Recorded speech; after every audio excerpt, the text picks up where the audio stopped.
네, 안녕하세요. 반갑습니다. 엠비엔골드 김태현 매니저입니다. 오늘 시장 전반적으로 뭔가 지수는 좀 재미없는 시장인데요. 가는 종목들이 뭐 더 가는 시장입니다. 뭐 한미반도체, 뭐 이스페타시스, 뭐 일진전기, 요즘에 상당히 핫했던 기업들 계속해서 올라가다 보니까 그런 종목들이 없으신 분들 또는 전반적으로 약간 지수보다는 좀 부진한 이 포트폴리오 계좌 수익률을 좀 기록하신 분들이 은근히 이 시장에서 지금 많다라고 생각을 하고 있습니다. 제가 이제 오늘 아침에 공개 방송 통해 가지고 미국장에 대한 흐름들을 간단하게 좀 말씀을 드렸었는데요. 자, 미국장 같은 경우에는 우리가 이제 항상 투자를 할 때 미국장은 나스닥이랑 S&P 500 지수만을 봅니다. 보통 일반적인 투자자분들은. 자, 근데 우리가 지난밤에 미국장의 전반적인 흐름들을 봤었을 때 주목을 해야 될 지수가 바로 러셀 2000 지수였고요. 다른 지수들이 상대적으로 좀 약세 흐름을 덜 강했던 흐름을 보여줌에도 불구하고 러셀 2000 지수는 한 2%대 이상의 급등세를 마감을 했습니다. 자, 그리고 이제 반도체 종목들도 오늘 우리나라 증시도 마찬가지로 뭐 대부분의 반도체 종목도 오늘은 그래도 나쁘지 않은 모습 보여주고는 있지만 뭐 지난밤에 엔비디아 주가가 2%대 하락을 하면서 뭐 약간 이틀 연속 한 2%대 조정이 좀 나와주고 있는데 만약에 이제 이전 같았으면은요, 이 엔비디아 주가가 하락을 했었을 때 다른 반도체 종목들도 같이 빠지는 경우가 있었습니다. 그러면서 이제 필라델피아 반도체 지수도 조정을 받는 모습을 보여줬었는데 지난밤의 특징을 본다면은 그동안 좀 상대적으로 많이 올랐던 뭐 AI 반도체 관련해서 이런 엔비디아나 아니면 슈퍼 마이크로 컴퓨터 같은 그런 기업들의 주가는 전반적으로 쉬어감에도 불구하고 필라델피아 반도체 지수는 올라갔다라는 부분들을 우리가 주목을 해야 된다 이렇게 생각을 하고 있고요. 뭐 인텔 같은 경우에도 주가가 4%대 또 급등이 나왔고 최근에 이제 인텔 같은 경우는 이제 이 중국에 그 AMD와 이 인텔에 대한 이 정부기관에서 이제 앞으로 사용을 뭐 철폐를 하겠다 약간 그런 좀 노이즈가 발생을 했지만 다시 한번 또 빠르게 올라오는 모습 보여주고 있습니다. 자, 그 뜻은 뭐냐면은 이 반도체 업황은 여전히 돌고 있다라는 거고요. 단기적인 노이즈가 발생했을지라도 전반적인 큰 그림은 여전히 우상향으로 시장을 바라보고 있다. 이렇게 보는 게 맞는 것 같습니다. 자, 인텔 관련해가지고도요. 이 파운드리 리포팅 데이가 다음 달 또 초에 또 예정이 되어 있는 만큼 뭐 제가 요즘에 이제 공개 방송에서 말씀을 많이 드리는 이 반도체 종목들 중에서는 바로 이 미국 정부의 정책적인 지원들 앞으로 등에 업을 수 있는 인텔과 또 마이크론 관련된 밸류체인 종목들이 우리가 그래도 앞으로 좀 지켜보자. 자, 그 안에서도 검사 장비 쪽 관련된 수율을 높일 수 있는 이 검사 장비 관련된 기업들 잘 찾아보시면 많고요. 예, 그 부분은 제 공개 방송만 보셔도 충분히 그동안 많이 종목들을 소개를 받아 보셨을 거다 이렇게 좀 말씀을 드리고 싶습니다. 자, 그래서 결국에는 시장은 그동안 소외받았던 종목들 러셀 2000 지수가 올라간다라는 부분들을 뭐냐면은 결국엔 그동안 소외받았던 업종들 뭐 오늘 예를 들어서 화장품 종목들 잘 올라가고 있고요. 그리고 태양광 관련된 종목들 이런 것들 잘 올라오고 있습니다. 뭐 그 안에서 소외받았던 종목들 잘 찾아 보시면은 지수는 전반적으로 쉬어감에도 불구하고 개별 종목들은 충분히 좋은 시장이기 때문에 잘 찾아보시면 좋을 것 같고요. 자, 오늘 리뷰할 종목은 뉴프렉스부터 말씀을 좀 드리도록 하겠습니다. 자, 뉴프렉스 같은 경우에는 뭐 최근에 이제 제가 과대낙폭주다라고 좀 말씀을 드렸던 종목이고요. 우선 일봉 차트부터 보여드리도록 하겠습니다. 자, 일봉 차트 한번 보여주시면은 제가 사실 트레이딩을 좋아하는 사람 중에 한 명인데요. 제일 좋아하는 일봉 캔들입니다. 전반적으로 거래량, 자, 이거 보면은 거래 자체가 최근에 들어서 그동안 조금 거래가 감소하면서 주가가 고점 대비 많이 빠졌던 부분들이 좀 있지만 거래가 실리면서 장대 항봉이 하나가 나왔고요. 그리고 거래가 다음날 급감을 했습니다. 그러면서 일종의 단봉이 나왔습니다. 자, 그리고 오늘 지금 여러분들 아시겠지만 지금 12시가 이제 지났는데 전일 거래량보다 지금 1.1배 정도, 110% 정도의 거래가 터졌다라는 부분들은 우선은 이 종목은 조만간에 거래가 오늘 뭐 종가 기준에서도 한 전일 대비해서는 200% 이상의 거래량이 터질 수 있다는 가능성이 좀 높다라고 볼 수 있을 것 같고요. 자, 그리고 지금 오일선에 대한 부분들 이탈하지 않으면서 전반적으로 지금 추세를 돌리는 과정이 있다. 이런 부분들이 있습니다. 자, 그리고 이 종목 같은 경우에는 재료가 있어야겠죠. 우선은 저는 과대낙 폭주라는 부분들은 우선 부담이 없다라는 거에 포커스를 맞추시면 좋을 것 같고, 자, 그리고 XR 관련해가지고도 최근에 이제 애플 비전 프로가 4월달에 뭐 중국 출시에 대한 기대감도 있겠지만 뭐 앞으로 삼성전자 또 XR 쪽 관련된 이슈가 또 상반기 내로 또 이슈가 계속해서 받을 가능성도 있고요. 자, 그리고 지금 뭐 LG그룹 같은 경우에도 이제 메타와의 XR 협업을 통해 가지고 동사 같은 경우에 또 메타캐스트 쪽 관련해서 오큘러스 쪽 관련해서도 이 고객사로 또 두고 있다. 이런 부분들이 좀 있기 때문에 전반적으로 지금 정도의 자리라면은 충분히 지금 부담이 없다라는 부분들이거든요. 그래서 고점 대비 많이 빠졌다라는 게 제일 큰 장점이고요. 자, 그리고 우리가 일봉만을 바라보고 투자를 하는 게 아니라 트레이딩이라는 거는 결국에 분봉을 같이 봐줘야 됩니다. 자, 근데 요거 한번 보시면은 이 빨강색 선하고 파란색 선이 있습니다. 근데 보통 이거는 여러분들 아시는 이제 피봇 차트라고 보시면 될 것 같은데 이 피봇 지표라고 보시면 될 것 같은데요. 이 피봇 지표는 우리가 이제 뭐 옵션 거래나 아니면 선물 거래를 했었을 때 기술적인 뭐 장중에 뭐 저항선이나 지지선 역할을 찾을 때도 있겠지만 저는 변동성과 방향성을 동시에 볼 수 있는 지표라고 생각을 합니다. 자, 그래서 이 폭은 뭘 의미하냐면요. 그 피봇 2차 저항과 2차 지지의 폭이 넓다라는 거는 전일 고가와 저가의 폭이 넓었다라는 걸 의미를 합니다. 그렇기 때문에 뭐 이 종목 같은 경우에는 자, 이틀 전에 거래량이 그러니까 가격 변동폭이 상당히 컸기 때문에 어제의 피봇의 2차 저항과 2차 지지의 폭은 넓어졌다. 근데 어제 단봉이 나왔다라는 거는 전반적으로 거래량이 급감이 되면서 단봉이 나왔다. 이렇게 변동성 자체가 줄어들었다는 거고요. 그러면 오늘 반영될 피봇 지표상의 변동폭, 이 가격 폭이라고 할까요? 이 피봇의 2차 저항과 2차 지지의 폭은 좁혀질 대로 좁아졌다. 그러면 오늘 장중에 저항을 받을 수 있는 가격대가 사실 피봇 2차 저항대라고 생각을 한다면은 변동성이 다시 살아날 구간에 들어왔고요. 피봇 2차 저항 이제 뚫고 올라갔습니다. 오늘 장 초반에 자, 첫 번째 캔들 한번 보여드리면은 자, 요 첫 번째 캔들, 그러니까 30분봉 차트인데요.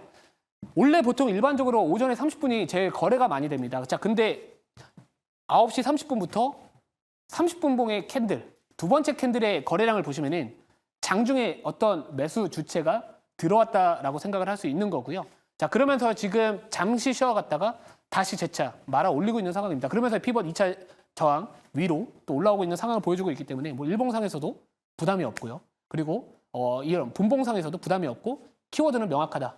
과대낙폭 또는 XR 이런 이슈가 좀 있기 때문에 이런 종목들은 절대로 우리가 그냥 허투루 보면 안 되는 자리에 있다. 이렇게 생각을 하고 있고요. 그래서 오늘은 제가 약간은 트레이딩 관점에서 여러분들한테 좀 말씀을 드렸다. 이렇게 보시면 될 것 같습니다. 자, 그러면 이제 오늘은 제가 최근에 이제 화장품 관련된 종목들 이미 좀 편입을 해두고 있습니다. 뭐 예를 들어서 뭐 실리콘투나. 근데 오늘도 저는 이제 화장품 뭐 관련된 어떻게 보면 뭐 미용 쪽 관련된 종목을 하나를 편입을 할 거고요. 그동안에 좀 악재가 있었던 부분들이 이제 해소가 되면서 오히려 펀더멘털들 더 좋아진 기업, 요 기업을 한번 오늘 편입을 하도록 하겠습니다. 자, 현재가부터 이제 말씀을 드릴 건데요. 현재가는 자 18,160원이고요.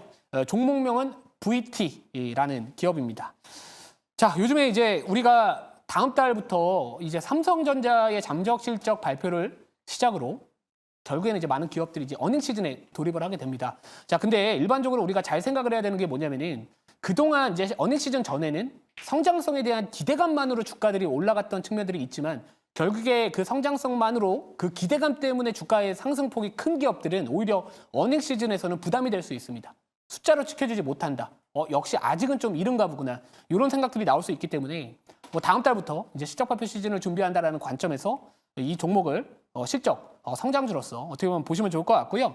뭐 동사 같은 경우에는 이제 올해 초부터 이 주가 상승의 발목을 잡았던 이슈가 있었습니다. 바로 분식회계 관련된 이슈가 있었는데요. 그게 이제 1월 초부터 계속해서 이 주가의 상승을 좀 제한했다 이런 분위기가 있었습니다. 자, 근데 이 기업 같은 경우에는 10년 연속 어떻게 보면 이 감사 보고서 적정 의견을 계속해서 받아왔던 또 건실한 기업인데요.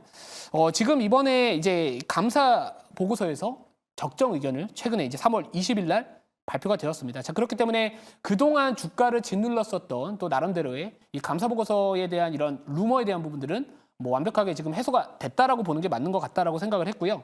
자, 그리고 이제 주가는 이제는 그동안에 좀 쉬어갔던 부분들, 주가가 쉬어감에도 불구하고 펀더멘탈 괜찮다라고 좀 말씀을 드렸었는데요. 자, 올해 같은 경우에는 또 실적 모멘텀이 또 붙을 수 있는 또 종목입니다. 뭐 상반기 같은 경우에는 이제 한국과 일본 쪽에서 사업이 좀 잘 될 것으로 예상이 되고 있고요. 뭐 하반기 같은 경우에는 뭐 중국이나 미국 쪽 지역에 대한 또 매출이 앞으로 동사의 또 성장 동력이 될 수 있다. 이런 부분들이 좀 있습니다. 그래서 올해 같은 경우에도 이제 매출액에 대한 부분들도요. 뭐 전년 대비해가지고 뭐 40% 이상의 또 외형 성장을 기대해 볼 수 있는 기업이기 때문에 뭐 지금 정도의 자리라면은 어느 정도 불확실성에 대한 우려감 이런 것들도 해소가 됐고 그리고 앞으로 이제 실적 시즌을 준비하고 있다면은 아무튼 이 종목은 그래도 좀 주목을 해볼 만하다 이렇게 생각을 하고 있고요. 자, 분봉 같은 경우에도 여러분들 아시겠지만 보통 갭을 띄우면은 갭을 메꾸려는 성질을 봤습니다. 자, 근데 이 종목도 마찬가지로 결국에는 첫 번째, 두 번째 캔들에서 거래가 실리면서 양봉을 말았고요. 지금의 조정은 뭐냐? 이 분봉상의 조정은 뭐냐? 단기적으로 많이 올라갔던 부분들에 대한 소화 구간이고요. 지금 정도의 자리부터는 어느 정도의 하방을 잡아줄 가능성이 높은 종목이지 않을까 이렇게 생각을 하고 있습니다. 자, 그러면 자료 조금만 더 보면서 추가적인 부연 설명 드리고요. 그리고 질문 받아보고 가격 전략 말씀을 드리도록 하겠습니다. 결국에 실적입니다. 뭐 지금 우리가 뭐 많은 반도체 종목들, 뭐 한미반도체 아니면 뭐 이스페타시스 뭐 이런 종목들 가는 종목이 더 가는 시장이기도 하지만 결국에 이 미래에 대한 이런 기대감이나 이런 성장성에 대한 기대감 이런 것들이 지금 주가에 또 상당 부분 반영된 기업들도 분명히 시장에는 많을 겁니다. 그렇기 때문에 우선은 삼성전자 실적에 대한 부분들 시작으로 이제 실적 시즌을 준비하라는 관점에서 새로운 또 실적주로서 어떻게 보면 이 VT라는 기업을 가지고 와봤고요. 뭐 실적에 대한 부분들에 대한 성장성이나 뭐 영업이익률에 대한 부분들 개선세는 뭐 올해 그리고 내년까지도 또 지속이 계속해서 우상향할 수밖에 없는 기업이기 때문에 뭐 지금 정도의 자리라면은 충분히 좀 해볼 만한 시장 분위기지 않을까 이렇게 생각을 하고 있고요. 자, 다음 자료 볼게요. 자, 요겁니다. 결국에는 그동안 주가가 그동안 가지 못했던 이유는 결국에는 이 감사 보고서 이제 제출 관련해서 또 이런 적정 의견이 나오지 않겠다. 약간 그 우려감이었는데요. 결국에 감사 의견 보고서는요. 정상적으로 좀 나왔고요. 그래서 그동안 주가를 짓눌렀던 어떻게 보면 센티를 위축시킬 수 있었던 그런 악재성, 우려감 이런 요인들 자체가 해소됐기 때문에 지금부터는 어느 정도 다시 실적주로서 아니면 실적 성장주로서 관심을 받아볼 시기가 되지 않았나 이렇게 생각을 하고 있고요. 뭐 최근에 화장품 종목들 최근에 분위기 나쁘지 않습니다. 네, 물론 반도체나 뭐 아니면 로봇이나 이런 성장 섹터 종목들에 대한 관심이 더 많으신 건 사실이겠지만 지금 정도의 분위기라면은 그동안 이제 금리 인하에 대한 시기가 금리 상승으로 인해 가지고 많은 기업들 소외받았던 기업들도 많거든요. 근데 이제는 미국도 연준도 이번에 뭐 PC 뭐 가격 지수 우려감 있는 부분들도 있겠지만 그거는 그렇게 크게 우려할 정도는 아니다 이렇게 생각을 하고 있기 때문에 이제는 소외주들 그동안 소외받았던 업종들도 관심을 가질 때가 되었다 이렇게 보시면 될 것 같습니다. 자, 질문 받아보고요. 추가적인 가격 전략 말씀을 드릴게요. 네, 제가 질문하겠습니다. 뭐 어제도 좀 엊그제도 말씀을 드렸던 내용처럼 어제 러셀 2000 지수가 뭐 큰 폭의 폭등이 나오면서 그동안에 가지 않았던 종목들이 좀 많이 올라와서 다우존 지수도 강했었고, 좀 소비재 쪽 종목들 또 실적주들이 많이 가는 그런 모습을 보였는데요. 이런 흐름들이 이제 국내 증시에 사실 최근까지 거의 반영이 되지 않다고 오늘 보니까 이제 화장품주들이 드디어 눈에 딱 띄는 그런 흐름을 보면서 나 실적 좋아서 이제 갈 거야 이런 느낌이고 보통 화장품주들이 이제 봄처럼 오면 가는데 이런 계절적인 요인하고 결부시켜서 보면 어쨌든 이 실적 시즌을 지날 때 좀 상당히 좀 편하게 가지 않을까 싶은데 이 점 어떻게 생각하는지 궁금합니다. 네, 지금 이제 저는 항상 미국 지수 볼 때는요. S&P 500, 나스닥 잘 안 봅니다.